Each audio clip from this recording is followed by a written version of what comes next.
to guide us in the program from this point. Karibu sana, Your Excellency.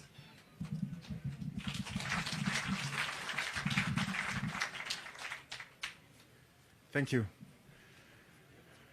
Your Excellency, Right Honorable former Prime Minister Raila Odinga, my colleague governors who are here, I can see Governor for Kakamega, Governor Wycliffe for Paranya, Laikipia Governor Nderitu Mureithi, and Madam Anne Waiguru from Kirinyaga. I also can see many of my colleagues from Parliament. Kioni Arama is here, and all those who are here today. We are here for a luncheon that Nakuru is hosting for the Prime Minister, and also to welcome him to Nakuru. Will you join me in welcoming him to Nakuru, and I think also more importantly, for helping us to start crafting a journey that will finally bring all of us together. I want to just say one little thing, that Nakuru is a very special place. Nakuru is where many of the journeys begin. And I just want to cite one example. Immediately after independence, the white people, the colonialists who are here, wanted to leave because they thought they could not survive under the new African government. And the first president thought it is time for him to talk to them so that they can stay here and that we can all be here, including the whites. The place he chose to give that conversation was right here in Nakuru. In 2002, we remember former President Moi came to launch the candidacy of now President Uhuru Kenyatta right here in Afraha. And those of us in Jubilee have not forgotten that our journey also began here. Allow me also to remind you that all the presidents who've been in Kenya are also uniquely associated with Nakuru. The first president had a unique place right here at the lake where he used to come and enjoy his food. He also had a farm here. The second president, the same. The third president, Kibaki, has his big farm here in Bahati. And the fourth president is also here. So this is the first place to register your interests. And lastly, is the home of presidents. Allow me also to say that we are also excited because this is probably the place where anybody can come from anywhere and be somebody, where anything can be something. And I want to confirm that the resilience and the hard work of the people of Nakuru make them very unique people. We are also the first victims when there's no national unity. When we disagree, the first cracks in the nation are normally found here. So we are also the first on any journey that brings Kenyans together. So I want to take this opportunity to welcome all of you who have come here, to assure you the people of Nakuru value you, and also more importantly to mention that President Uhuru Kenyatta in 2018 thought it is time to bring the nation together, and you extended your hand of friendship when he needed it most. On behalf of the people of Nakuru, accept our gratitude. Lastly, in Kikuyu, we say that friendship is a journey. It is not something you arrive on day one, and that we all have an opportunity to cultivate a good working relationship, a journey that we will all go together, a journey of trust, a journey of hope, and above all, a journey to emancipate our young people, our economy, and together bring the nation together. I want to take this opportunity to thank you once again and to invite you to address the nation. Thank you.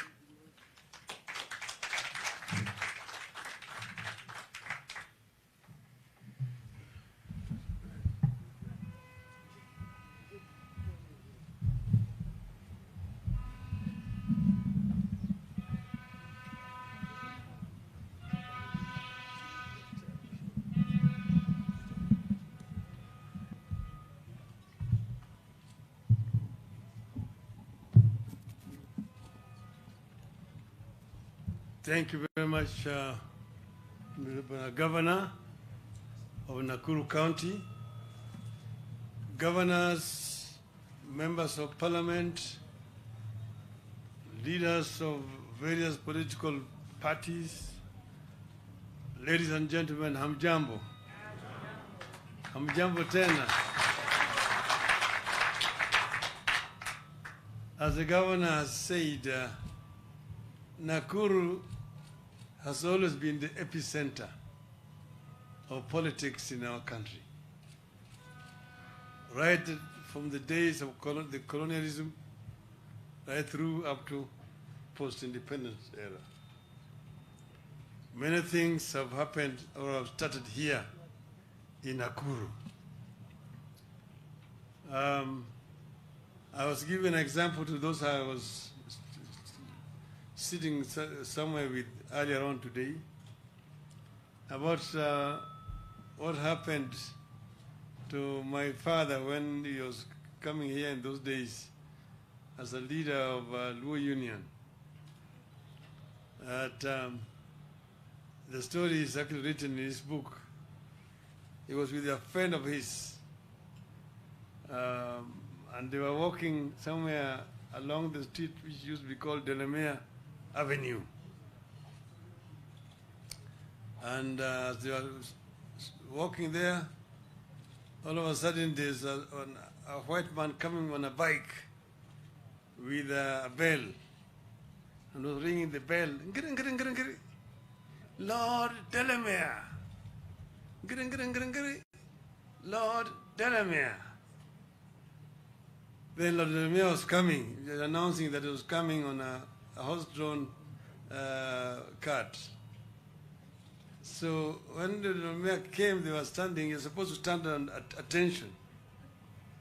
But his colleague forgot to remove his hat which he was wearing. And as soon as Lord Delamere's convoy passed, the Askaris came to now hit this colleague of his and say, how dare you wear a hat when the Lord is passing? And that was Nakuru those days. But anyway, we chose to come here to Nakuru because of the significance of this city to our politics. And we come here to launch what we are calling Azimio la Umoja, a roadmap to united political action. My dear people of Kenya, in March 2018, President Uhuru Kenyatta and myself came together in a historic moment that turned political rivals into partners for Project Kenya. We came together not to serve ourselves, but because we realized that continued political rivalry was unhelpful. The economy would continue to suffer, and the cohesion of our country would continue to be at risk. With that unity, we were able to dissect the problems troubling our country. Together we can come up with ways and means to raise money to fund stimulus packages for our people as other countries have done. Fellow Kenyans, over the years, we have weathered strong storms and tides to resolve our problems and take our country forward. It has been a difficult journey across a treacherous road to democracy, a liberalized economy, and a free and open society. We have come this far because at difficult times, we have always charted a path that sets us apart from other third world countries. A path that takes us forward, not backwards, and secures our future while benefiting from lessons of the bitter past. And so today, we are here to launch another united effort to address the problems afflicting our people. The journey we start today is intended to create the political and ideological unity that we require to confront the problems afflicting our people. We are coming together with a political and governance framework that ensures our economy works for each and every one of our citizens. We believe that to address the problems afflicting our people in a sustainable manner, we must bring the diversity of our people, their leaders, and their problems onto one table and embark on a systematic and transparent search for solutions as equal stakeholders in Kenya's future. Our society is diverse and divided and complex. No single man or woman can be our sole messiah. We therefore have no option but to build inclusive political processes. We must therefore urgently embark on uniting, not dividing our people, not pitting people against each other, not pitting the poor against the rich, the young against the old, one faith against the other, tribe against tribe. That would be a strong recipe for a violent competition for political power. Kenya cannot afford another era of election violence. Kenya is too divided to be splintered any further. We must unite to safeguard the victories we have scored over the decades and advance them to protect our democracy and freedoms, our diversity and inclusivity, our shared prosperity, and our morals and ethics. We must unite to build prosperity and share it equitably on a table where everyone feels represented. We need a united front against corruption and impunity. We must unite to fight for historically marginalized parts of and people of Kenya. We must unite to create wealth instead of using poverty as a political tool and unemployment as fodder for electioneering. We have to create a culture of forgiveness and not vindictiveness. We believe that to forgive is to be a shaking of hands, even with bitter opponents, if it serves the nation. The challenges require that we continue with the tradition of making compromises, coalitions, and alliances for the sake of the nation. Going into 2022, we must cleanse the land of the spirit of anger and bitterness, the spirit of revenge and entitlement, and continue on a path that reconciles, unites, calms, and stabilizes the nation. That is the journey we are embarking on today. We must recommit to a leadership that continues with the spirit of good neighborliness and Pan-Africanism, not one that undermines it. We recommit to a leadership that strengthens, not undermines, our ties with all international partners who have stood with us in good and bad times, and the new ones willing to work with us. The journey towards a mass movement that we set on today aims to bring on board Kenyans of goodwill, citizens, leaders, movements, social formations, and institutions dedicated to advancing people-centered democratic governance in Kenya. Within a short period of going around the country, we will unveil the vehicle that has space for the diversity of Kenyans to the promised land.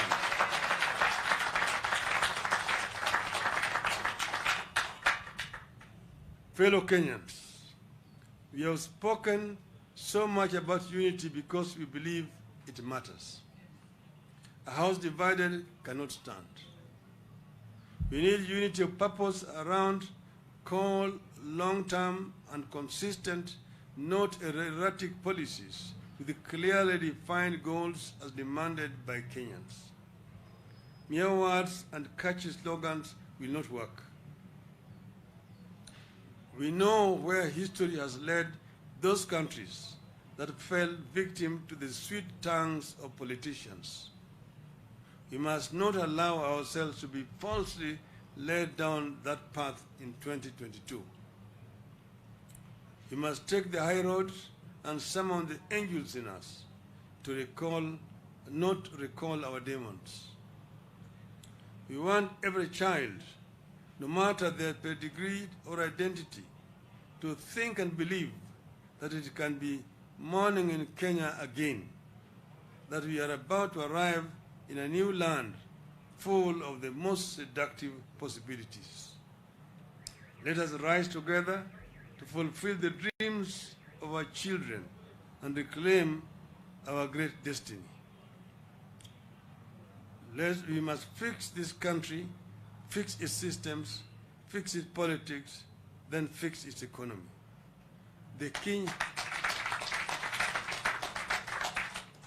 We believe that the Kenyan dream, as coined by the founding fathers, is achievable. Inawezekana. Let us work together to achieve the Kenyan dream. Thank you. May God bless you.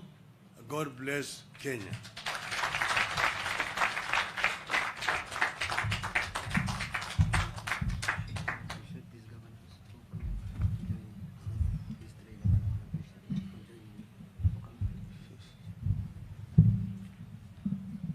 Let me recognize before I hand over to Governor Lee that we have got governors here, Governor Anwar Guru from Kirinyaga, Governor Nderitu Murithi from Laikipia, Governor Wycliffe Ambesa Paranya, the Chairman Emeritus from Kakamega. I want to thank you all for joining us here today. Thank you.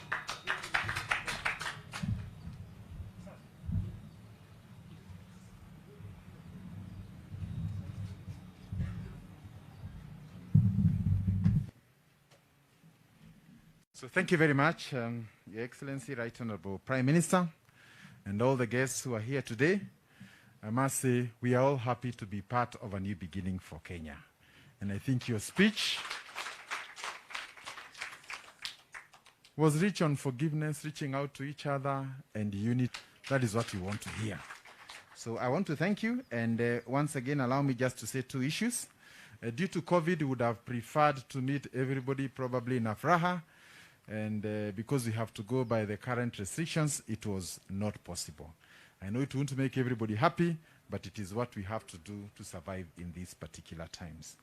Secondly, I also wish to take this opportunity to request that we lost one of our senators yesterday. Senator Prengei perished in a road accident here in Nakuru. He comes from Arioshoni, and he's one of us. He represents the Ogiek community, an integral part. I request you to honor him with 1 minute of silence.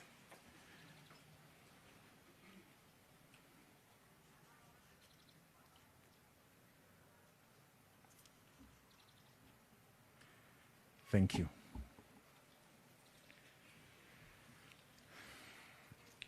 Then also on behalf of the people of Nakuru, allow me also to thank you.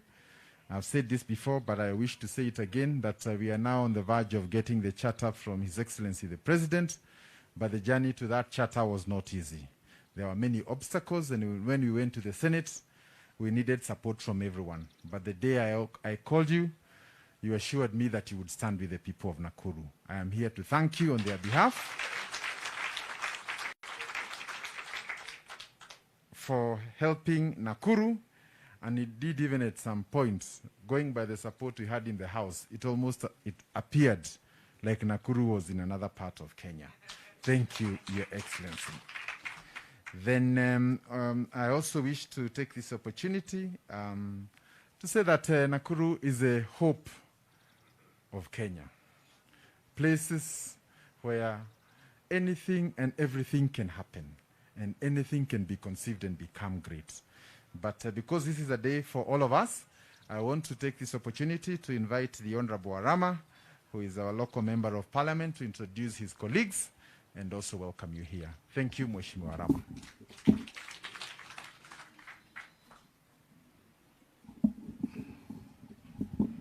Thank you so much, Your Excellency, for giving me this chance. The former Prime Minister and everyone wale wamefika hapa na wasalimu hamjambo.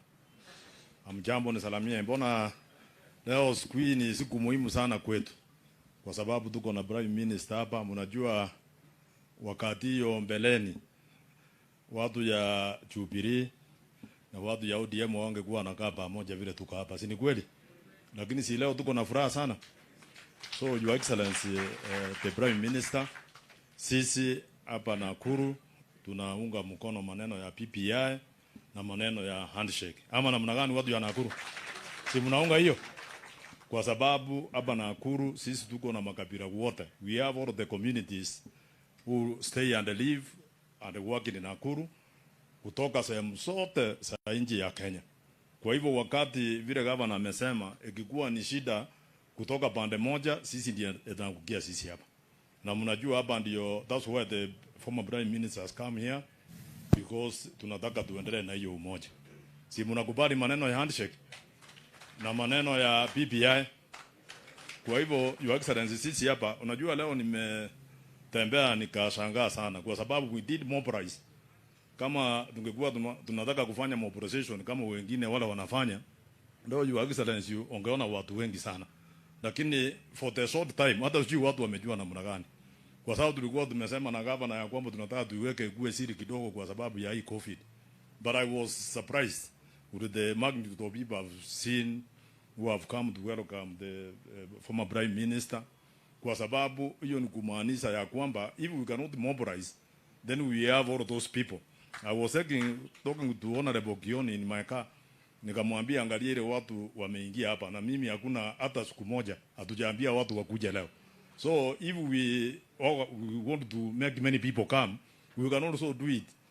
Lakini you can imagine without telling anybody, and you can see the amount of people even who are outside there and who welcome you here. Kwa hivyo inaonekana sasa sisi watu ya Nakuru tumeanza hii mpangilio ya 2022 na wacha tutakuunga mkono. Na Jubilee kiungana pamoja na ODM.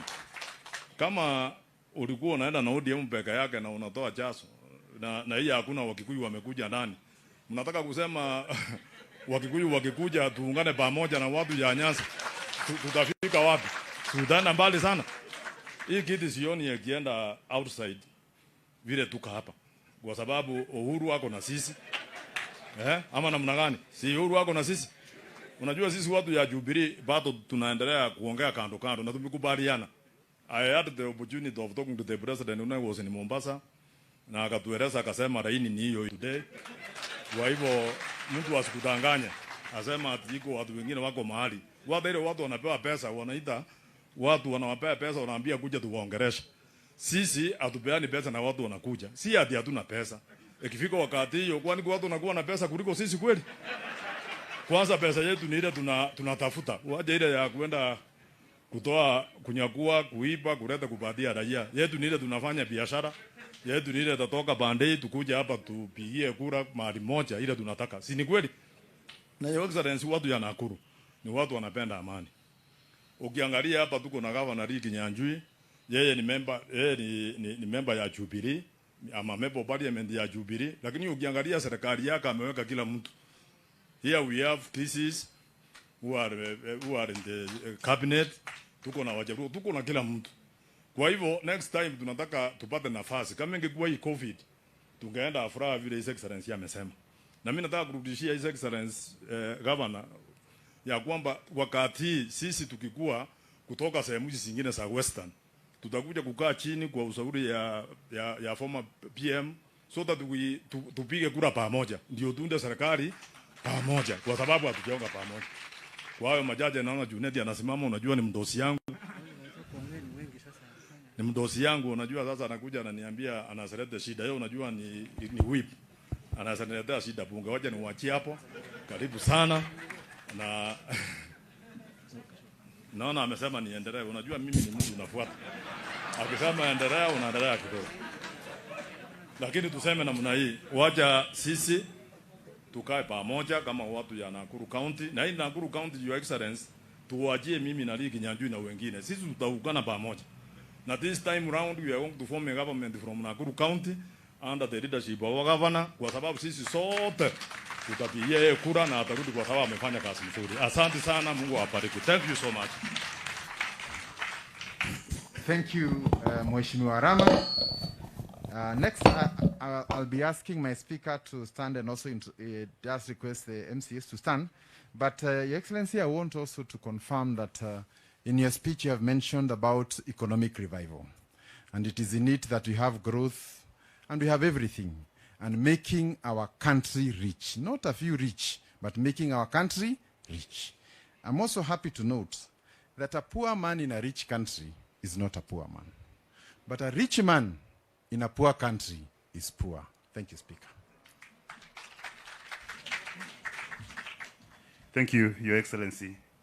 Your Excellency, Right Honorable Prime Minister, Your Excellency the Governor and all the governors who are here, MPs, na wananchi wa Nakuru, hamjambo. Bwana Yesu asifiwe. Niko na MCAs wangu hapa, ningetaka wasimame ni wa recognize. All the MCAs. Wow, it's a big team. Situpigie MCAs wetu makofi. Tuko na MCA kutoka Elbagon, Honorable Njuguna pale. MCA kutoka Visoi, nikikomesha naweza kaa chini tu. From Visoi, Honorable Cecilia. MCA nominated Lea, nominated by ODM, Lea Sang. MCA Kamanu from Maela. MCA Elizabeth, nominated by Jubilee.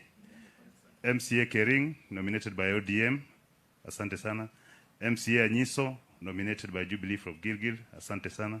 MCA Kiere, Honorable from Kehingo, Njoro Ward, asante sana. MCA Jacqueline Manyara, nominated from Jubilee here in Nakuru. MCA Joel Karori, from Biashara Ward in Naivasha. MCA Virginia Wamaida, the newly elected from Hell's Gate in Naivasha. MCA Ann Mukenyi, nominated from Jubilee. MCA Sylvia Onyancha, nominated from Jubilee. MCA Palanga, from Olkaria Ward, Naivasha. MCA Kajwang, he is a minority leader from Kaptembwa. MCA Tuamwita Kamwana, John Njuguna, from Turi Ward. MCA Kahero, from Njoro. MCA Isabella, nominated from Jubilee from Subukia. MCA Mashembu, from Dodori, Bahati, asante sana. MCA Jen Ngugi, from Gilgil, asanteni sana. That is the kind of love they're showing you, Your Excellency. Oh, MCA Wilbur Amara, from Kivumbini Ward, Nakuru Town East. Kuna mwingine nimewacha? Asante. Your Excellency, nitasema tu neno moja. When you talk about peace and unity to the people of Nakuru, you have touched their hearts. Watu wa Nakuru tunataka amani na umoja. That is what we need, because you cannot have an economy that is thriving without peace. We cannot educate our children without peace.